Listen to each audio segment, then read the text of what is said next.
Olá, eu me chamo Jefferson Nascimento, sou mestre e doutorando em Psicologia Clínica pela Universidade Federal Fluminense, sou psicanalista e é onde eu atuo na clínica com consultório, enfim. Bom, também tive uma experiência aí de atuação na saúde mental e vamos discutir um pouquinho sobre os efeitos do racismo aí nas subjetividades, né? Já se passaram aí mais de 130 anos desde a lei que, entre aspas, aí, abole a escravização de pessoas negras no Brasil, mas ainda se faz importante discutir os efeitos desse processo na cultura brasileira, né, nos dias atuais, né, inclusive. Né? E isso se torna relevante porque a gente ainda tem um número expressivo de mortes da população negra, né? Tem também aí as recentes e importantes discussões sobre o racismo, né, contra a população negra, não só no Brasil, mas também ao redor do mundo, né? E também a gente compreende que boa parte dessas violências que acontecem tem as suas raízes aí num pacto social, num contrato aí anterior, inclusive a todas essas mazelas que hoje acontecem, né? Para alguns autores isso data aí da instauração de um contrato racial, que fez uma instauração de raças brancas e não brancas, culminando aí uma série de acontecimentos históricos que mudaram os rumos da humanidade, né? E aí, dentre esses fatos, estão, inclusive, o período escravagista no Brasil, né? E, conforme a gente pode pensar, né, esse período, inclusive, entra aí um pouco para a gente poder dar uma olhada, né, inclusive vamos trazer ele aqui agora para a gente poder pensar, né, no efeito nefasto que o tráfico e a escravização de pessoas negras, né, trouxeram aí para as crenças, atitudes e valores da cultura, da sociedade, da cultura brasileira. Né? E aí a gente pode pensar que tal evento, né, transformou a nível de discurso, né, negros e negras africanos em objetos rotulados de mercadorias aí, né, e de baixo preço, né, inclusive. Né. Ao longo da história do Brasil também a gente vê de formas explícitas e implícitas muito dos direitos civis, né, aos quais aí a população negra deveria usufruir pós-abolição, sendo negado diariamente a essas pessoas. Né. E isso tem a ver com um lugar também socialmente marginalizado, né, que na nossa concepção traz danos aí a subjetividade, né, a psique da pessoa que é racializada como negra, né. Para essa população em específico, né, a gente pode pensar que talvez essa cena escravocrata ela fica reatualizada, né, assim, que para esse outro que o racializa como negro e o racializa como negro desse lugar, né, essa pessoa ainda não tenha deixado de ser uma mercadoria, estando ainda na condição de um objeto que pode ser comprado, abatido, descartado, né? Assim, isso faz uma reatualização aí dessa cena escravocrata, inclusive, né? E vai transformando, a partir desses atos racistas, né, as pessoas negras como uma espécie de coisa, né? E aí num limiar de percepção, aonde essa pessoa se enxerga como um animal, como um objeto, né? Ela se enxerga em uma posição animalizada, objetificada, pode vir a se identificar, né? Se enxergar nessa posição, né? Isso aparece na forma como a pessoa negra, a mulher negra, né, culturalmente tomada, né, com o seu corpo aí hipersexualizado, numa figura onde ela é a grande mãe preta, como a Lélia Gonzalez coloca, enfim, né, onde a sua beleza não é reconhecida, enfim. Também tem essa coisa onde o corpo do homem negro é tomado como um corpo violento, onde a pessoa negra, onde o homem negro, né, ele é tomado como um inculto, né, incapaz de fazer um serviço que não seja, entre aspas, braçal aí, né. Para alguns autores isso se configura como uma posição de lixo aí na sociedade brasileira, né. E essa posição aí trata-se de uma articulação social que vai colocar a pessoa racializada como negra numa posição de resto e dejeto, né? E essa pessoa negra pode vir a ficar impelida aí a buscar um ideal, né? Assim, e a gente observa que esse sujeito, né, racializado como negro, né, ele fica nessa posição de dejeto, né? Ele precisa engendrar aí uma luta, aí, uma jornada rumo a um pouco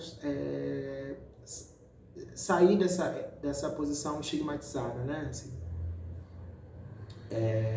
essa forma de ser lido pelo outro, sem dúvida alguma, é algo que traz aí um efeito, uma marca aí na subjetividade das pessoas racializadas como negras, né? Então, sem dúvida, isso vai interferir nas construções singulares que cada sujeito aí vai produzir como resposta aí ao desejo desse outro, né? A convocação desse outro, né? É óbvio que isso é singular, mas a gente pode perceber umas características comuns aí nos discursos das pessoas negras, e aí isso passa por uma particularidade aí de ser racializado como negro, né? De modo geral, aí a gente percebe tanto para a população negra quanto para a população branca, porque acaba se tornando um marco cultural, um ideal de brancura na sociedade brasileira, que vai imperando aí como um modelo a ser perseguido, e que é insistentemente mantido, né, e atualizado, custe a quem o que custar, né? Então aqui já cabe a gente se perguntar, aí não na busca de uma fórmula geral, mas na busca de uma resposta singular, né, assim, ou de respostas singulares, né, os possíveis efeitos desse lugar, né, onde o negro sempre é tomado na cultura e na sociedade brasileira, né, assim. Também vale a pena colocar que a situação de racismo como a gente conhece, né, e reconhece hoje, para alguns autores aí é uma invenção ocidental moderna e datada, né? A gente vê isso no Charles Mills, né? E ele coloca como esse racismo como a gente conhece hoje a partir da instauração do eurocentrismo, né? Também para pensar também os efeitos do racismo, eu gosto de trazer o Mbembe, numa fala dele sobre raça e racismo, né? Onde ele vai dizer que esses dois aí, ou essas duas coisas, né, e sem fazer uma distinção exata sobre uma e outra, vai dizer que é uma forma primária de representação dos sujeitos que são enquadrados em determinado lugar, né? Ele vai chamar isso de um complexo perverso, gerador de temores, né, e tormentos, de perturbações do pensamento e de terror e de infinitos sofrimentos que vão gerar aí catástrofes também, né? Tem um autor brasileiro que eu gosto também, que é o Martiniano J. Silva, que vai fazer uma abordagem aí de como o racismo ele foi aceito e disseminado, principalmente por teorias científicas, né? Bem como aí as acepções dos filósofos, de filósofos, de idealistas, né? Assim, e que vão aí legitimar, e da própria religião também, se a gente parar para pensar, que vão legitimar aí a escravização de pessoas negras em diversos países, né? Assim, um ponto importante é que no racismo, né, estão presentes aí simultaneamente três características, né? A construção da diferença, onde a pessoa é vista como diferente, né, e devido à sua etnia, crença religiosa e outros. E aí essa diferença é tomada a partir do referencial da branquitude, né, assim. A segunda característica é a atribuição hierárquica dessas diferenças, né, e nesse processo aí tem uma articulação de ver o outro não somente como diferente, mas como desonrado, estigmatizado, inferior, né, e com a companhia de um poder histórico, político, social e econômico que vai afirmar uma supremacia branca, né.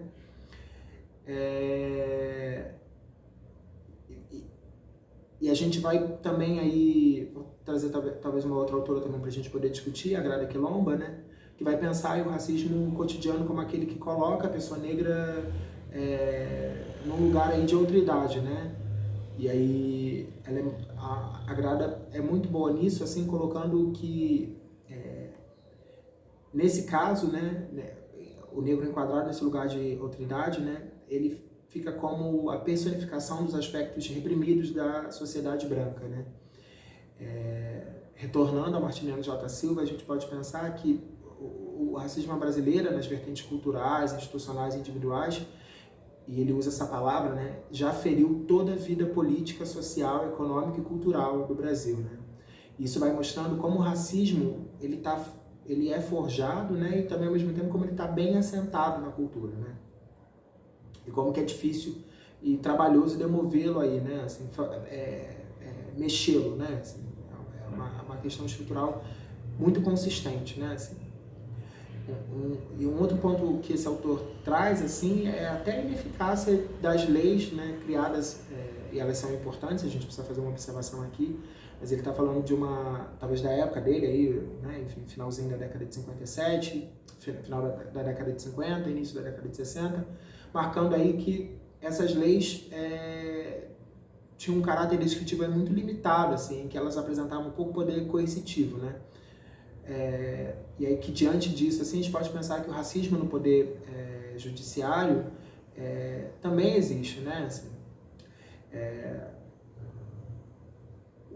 inclusive ele pontua aí que o racismo introjetado nas entranhas do judiciário é o principal responsável por uma manutenção aí, e um enaltecimento do racismo na sociedade brasileira, né?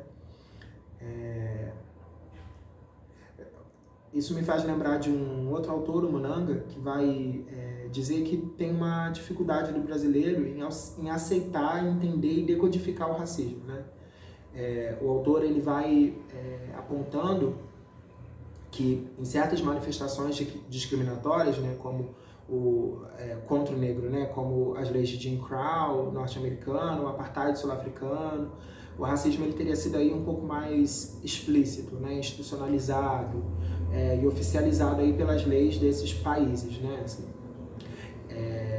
E que no Brasil, né, para esse autor, o racismo ele acaba sendo um pouco mais implícito, não reconhecido ou oficializado, porque isso decorre aí de uma ausência do que seria aí uma marcação que, do ponto de vista simbólico, aí que uma lei como essas outras teriam trazido, né? Isso para esses outros países, né? Assim, isso é um pouco discutido, assim, né, para alguns outros autores, porque a gente encontra aí na história judiciária do país diversos decretos e leis que vão, posterior à escravização, né, incidir aí chamando, né, denominando práticas da população negra como crimes, né? Assim, a gente tem a lei da vadiagem, a gente tem a proibição da capoeira, né, em uma determinada época. São leis dispersas, né, não são leis unificadas, mas tem aí elas estão presentes, né, assim, de alguma forma, né? E a gente ainda tem também um ponto para a gente poder aqui pensar, que é o mito da democracia racial, né, aqui no Brasil, né? Esse mito aí trazido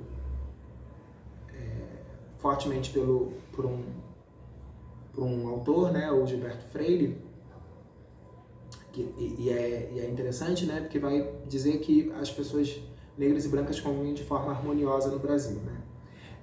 Isso na década em que ele escreve, mas a gente tem aí na prática do dia a dia que isso não se sustenta tanto, né? Assim, eu falei um pouco aí também sobre a questão de Resch e Dejeto, né? Assim, eu gosto de trazer um outro autor para poder discutir isso. Ele pensa justamente nessa posição de Resch e Dejeto, né? Assim, e esse autor, né, o Miller, ele vai dizer que né, que o resto é aquilo que precisa ser descartado, abatido, né? Mas tem o resto e tem aquilo que figura como um ideal, né? E esse ideal é aquilo que está ali elevado, numa posição de destaque, enfim. Ele fala exatamente que o dejeto é o que é rejeitado, né? Especialmente rejeitado, né? A cabo de uma operação onde só se retém o ouro, a substância preciosa e o que ela leva, né? E o dejeto é aquilo que cai, né? O que tomba, quando por outro lado alguma coisa se eleva, né? É o que se evacua, é o que se faz desaparecer enquanto o ideal resplandece, né? Se a gente para pensar um pouco, assim, a gente pode pensar aqui no contexto brasileiro um pouco, como o ser negro, né, assim, no sentido de existência, como o dejeto, né, e o ser branco como a substância preciosa, né. A partir, né, dessa posição aí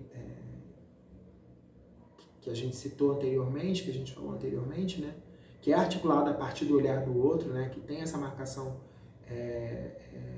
cultural, né, a gente tem uma sociedade que favorece aí a construção de fantasias nas quais o negro fica num lugar estigmatizado, né, assim.